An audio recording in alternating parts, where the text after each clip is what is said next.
Airport પર મુસાફરો આજે પણ અટવાયા છે કેમ કે ઇન્ડિગો એરલાઇન્સની અનેક ફ્લાઇટ કેન્સલ કરવાની ફરજ પડી છે.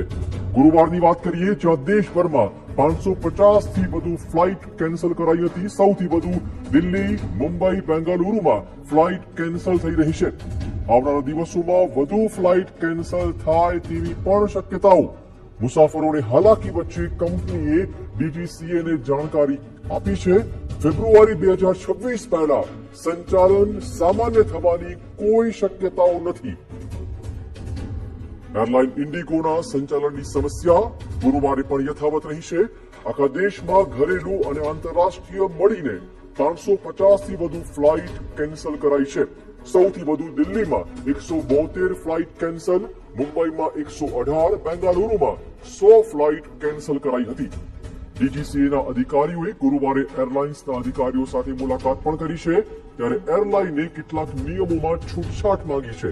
સાથે જ કહ્યું છે કે સંચાલન સામાન્ય થવામાં 3 માસનો સમય લાગે તેમ છે.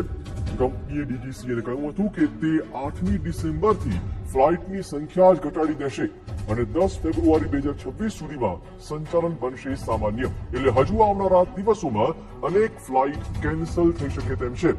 ક્રૂ મેમ્બર્સની અછતના કારણે ઇન્ડિગોમાં ગત મહિનાથી જ કેટલીક સમસ્યાઓ થઈ રહી છે. નવેમ્બર માસમાં પણ લગભગ 1200 થી વધુ ફ્લાઇટ કેન્સલ થઈ હતી.